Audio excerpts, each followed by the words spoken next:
Good morning, everyone. Today is Thursday, April the 16th. Okay, so let's start the new lesson. Alors, la leçon d'aujourd'hui, on va commencer par corriger les exercices que vous aviez à faire. Donc, premier exercice ici sur la fiche, donc les questions au prétérit. Ok. Alors, voilà ce qu'il fallait faire. Il fallait choisir entre ou bien une base verbale ou bien un verbe au prétérit.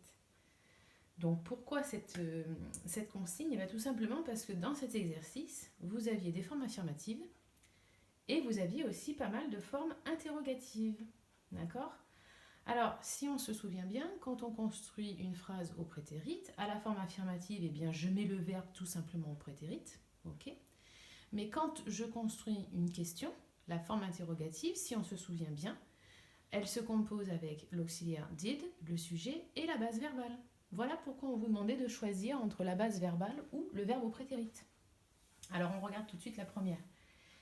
Yesterday my parents, bla bla bla, buy a new car. It's very fast. Ok, ici je suis à une forme affirmative. Buy au prétérit devient bought, tout simplement. Ça fait partie, de mes verbes irréguliers que j'ai appris jusque-là. Donc my parents bought, ok, a new car.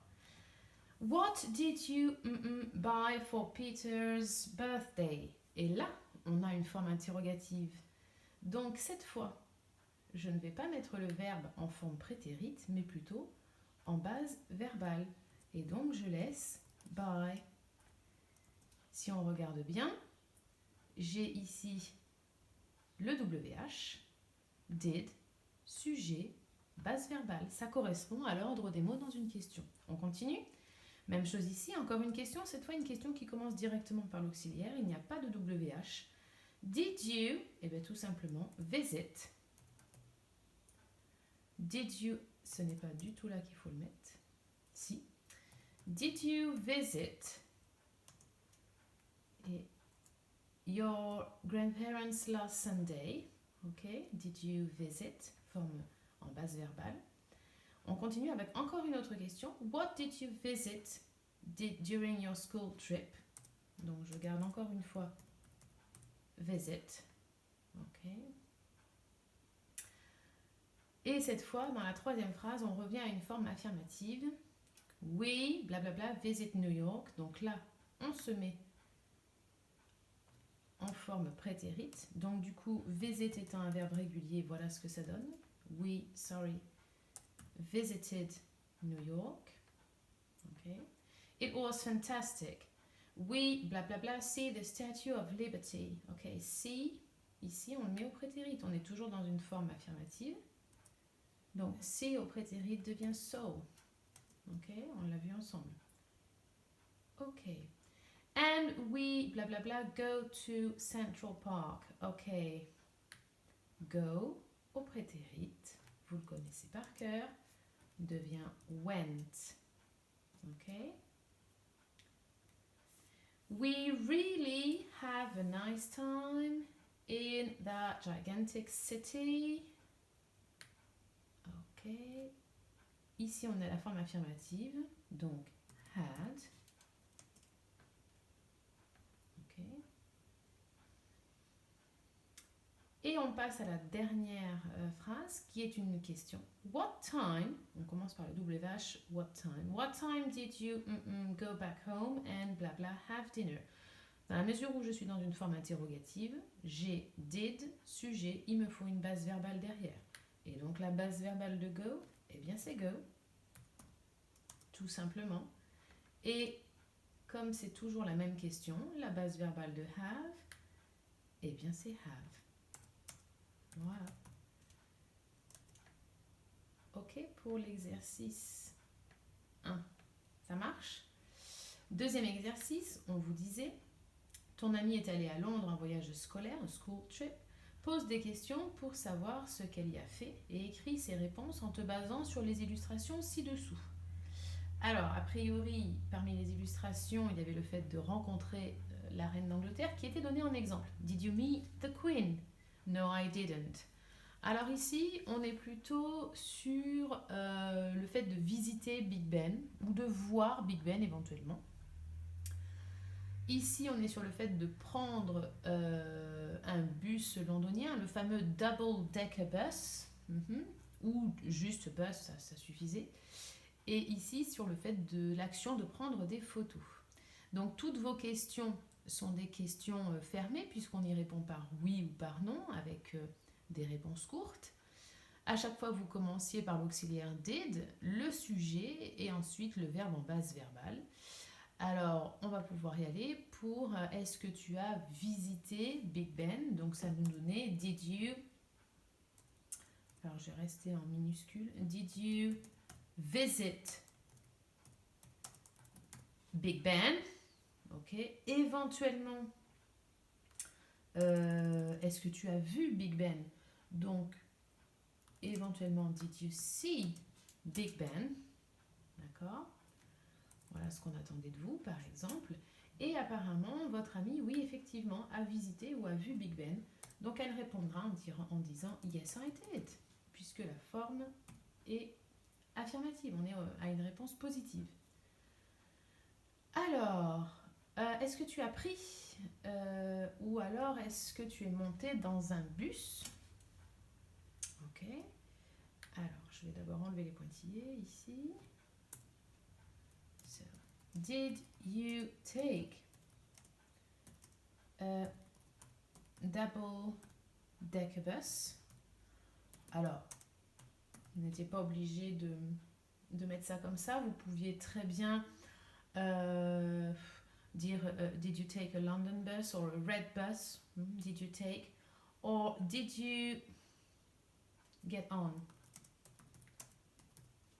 a double decker bus? Éventuellement, hein, puisque monter dans un bus, get on a bus. Ok. Alors, au niveau de la réponse, ici j'avais une croix, donc ça veut dire que non, elle n'est pas montée dans un bus. Donc elle a probablement répondu No, I didn't. Ok. Et enfin, on lui pose la question est-ce que tu as pris des photos? Eh bien, tout simplement, did you take photos? Éventuellement pictures, si vous avez mis pictures, ça marche. Did you take photos? Et apparemment, oui, elle a pris des photos puisque j'ai ici le petit tic. Did you take photos? Yes, I did. Ok. Et on pouvait enlever. Voilà. Ok. Si c'est bon pour vous, c'est bon pour moi. Ok. Alors maintenant, je vais vous montrer un document que je vous mets en pièce jointe sur Pronote, qui en fait vient récapituler un petit peu le fonctionnement du prétérit en anglais. Alors c'est sous forme de carte mentale, j'ai trouvé ça très bien fait. Alors si vous pouvez imprimer le document, c'est le mieux. Vous imprimez le document et vous le collez directement dans votre cahier. J'ai même précisé la date, hein, Thursday, April the 16th. Ok, alors ce document, voilà comment il se présente. Je le trouve très bien fait. Donc on est sur le prétérit simple. Une carte mentale, on commence très souvent par le centre de la carte. Donc on parle du prétérit simple. Alors on va commencer par se concentrer sur les parties qui sont reliées en rouge. Alors le prétérit simple, effectivement, me sert pour parler d'actions passées. Ok. Hop, je reviens.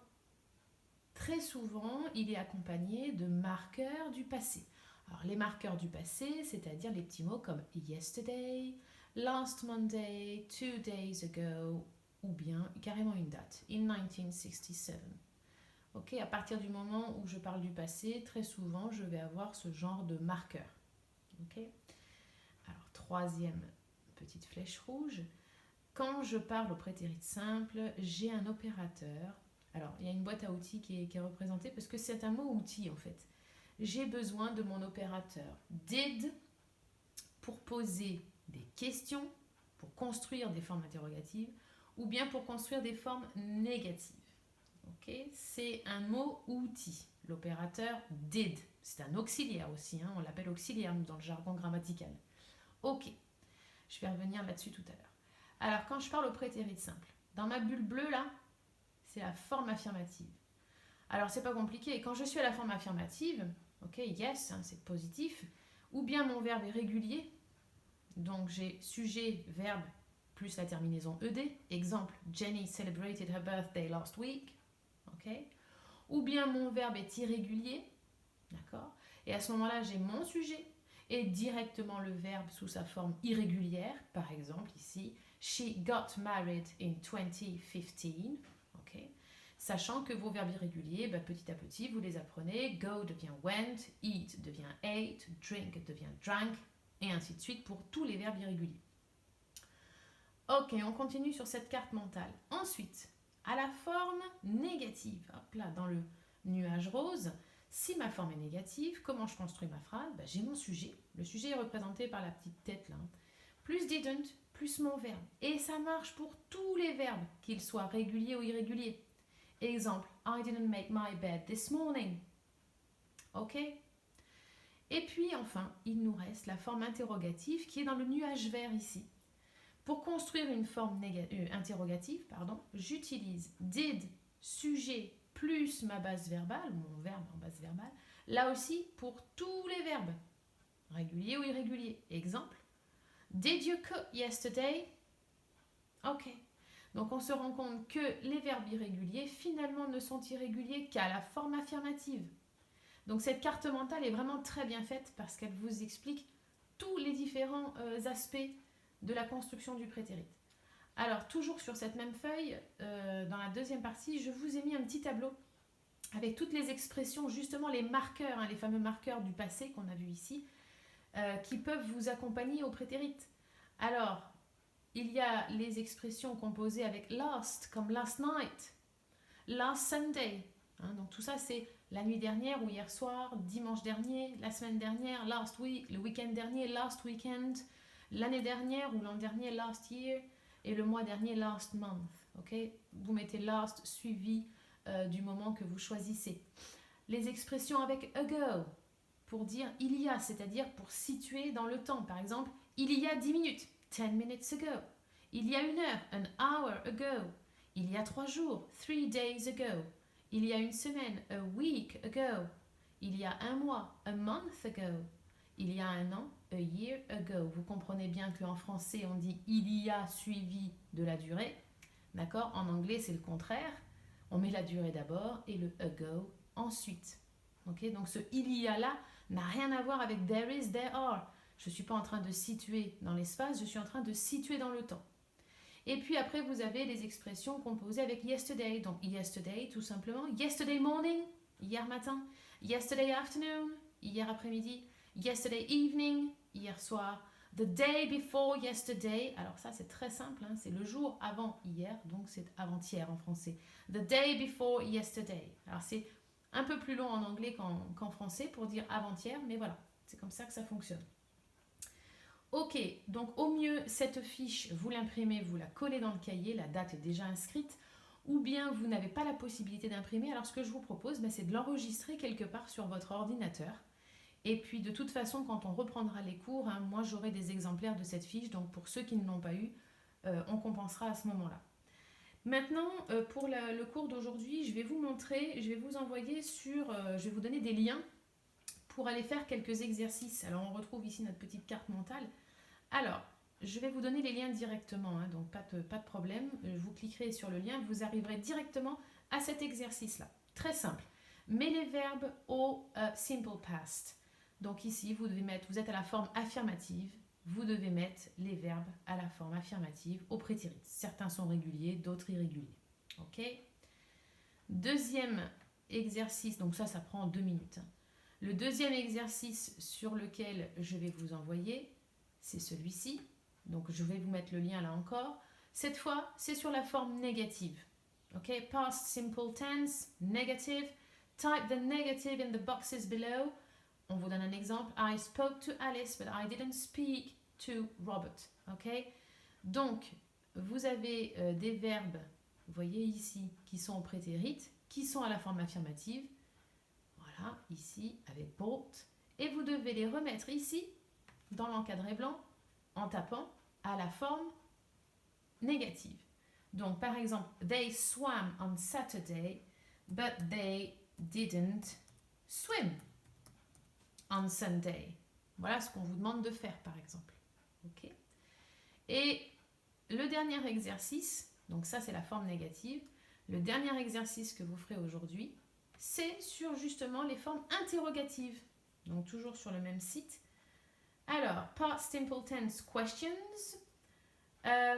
Change the sentences below into questions. Example, he went to the market yesterday. Did he go to the market yesterday? Ok, donc vous transformez ces formes affirmatives en forme interrogative. Exemple, they saw the movie last week. Eh bien, la forme interrogative, did they see? J'espère que vous voyez, voilà ce que j'ai fait. J'ai transformé la forme affirmative en forme interrogative. Okay? Did they see the movie last week? C'est-à-dire, je reprends le verbe, je reprends le même sujet et je mets l'auxiliaire did. Donc, il me faut did, sujet, base verbale. Ok? Donc, ces 3 exercices vont vous permettre de consolider ce qu'on vient de voir et ce qu'on a vu jusqu'à maintenant avec le prétérit. Sachant que on arrive au bout du prétérit et du projet sur le prétérit. Ça aura été long, mais on arrive au bout. Ok, donc ces 3 exercices, je vais vous donner le lien sur Internet, enfin sur Pronote. Je vous souhaite un bon courage pour ces exercices et on se retrouve très bientôt. Bye bye, see you later and have a nice day. Bye.